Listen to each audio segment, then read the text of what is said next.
Supreme কোর্টের নির্দেশে চাকরিহারাদের তালিকায় বেলদা গঙ্গাধর একাডেমি হাই স্কুলের 5 জন শিক্ষক ও 2 জন শিক্ষাকর্মী রয়েছেন। স্কুল পরিচালনা করতে সমস্যার সম্মুখীন হতে হচ্ছে স্কুল কর্তৃপক্ষকে। প্রসঙ্গত, সুপ্রিম কোর্টের নির্দেশে চাকরি হারিয়েছেন প্রায় 26,000 শিক্ষক। সেই তালিকায় রয়েছেন পশ্চিম মেদিনীপুর জেলার নারায়ণগড় ব্লকের বেলদা গঙ্গাধর একাডেমি হাই স্কুলের 5 জন শিক্ষক ও 2 জন শিক্ষাকর্মী।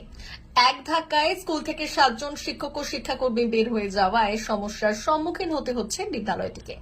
বিদ্যালয়ের প্রধান শিক্ষক কার্তিক চন্দ্র আচার্য জানালেন, সুপ্রিম কোর্টের নির্দেশে স্কুলের প্রায় 5 জন শিক্ষক এবং 2 জন শিক্ষাকর্মী চাকরি হারিয়েছেন।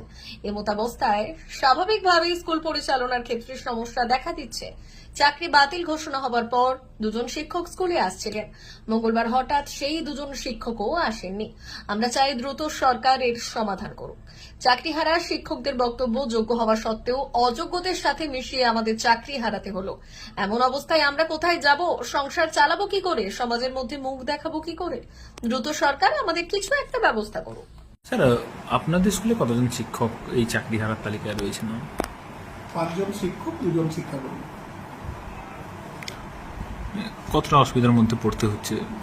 সুবিধা তো নিশ্চিত হবে। 5 জন শিক্ষক, 2 জন শিক্ষাকর্মী হঠাৎ করে আসা বন্ধ হয়ে যাওয়া মানে তো অসুবিধা তো নিশ্চিত হবে। আপাতত চলছে, নিশ্চয়ই সমস্যা তো হবে। কোন কোন ডিপার্টমেন্টের শিক্ষক ছিলেন স্যার? শিক্ষক ছিলেন geography, sociology, mathematics, chemistry, agronomy. এই সাবজেক্টগুলোর বেসিসে তো ছাত্র সংখ্যা বেশ বেশি এই বেলদা গঙ্গাধর একাডেমিতে। সেক্ষেত্রে সেই ক্লাসগুলো কে নেবেন বা কারা নিচ্ছেন, কিভাবে ম্যানেজ করছেন? এখনো পর্যন্ত এদের মানে আমাদের কাছে কোনো অফিসিয়াল ইনফরমেশন না আসা পর্যন্ত তো এসব নিয়ে কোনো বিকল্প ভাবনা চিন্তার কোনো অবকাশ নেই। তাদের মধ্যে কিছু জন এখনো স্কুল করছেন, কিছু জন আসছেন না। এবারে সেটা সময় যাবে, ডিপার্টমেন্ট কি বলে, অফিস কি বলে, তার সাপেক্ষে সিদ্ধান্ত নিতে হবে। গতকাল মুখ্যমন্ত্রী ঘোষণা করেছেন অনেকেই স্কুলে আসার কথা বলেছেন, মানে লিখিতভাবে কোনো নোটিশ পাননি বলে।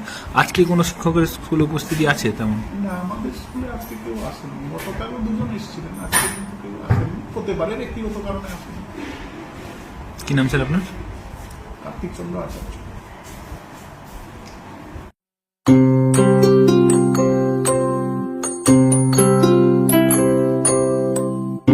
জিও বিপি নিয়ে এলো দারুণ সুখবর। কম দামে ডিজেল ও পেট্রোল ভরুন আর সাধারণ ডিজেল ও পেট্রোলের থেকে অতিরিক্ত মাইলেজ পান।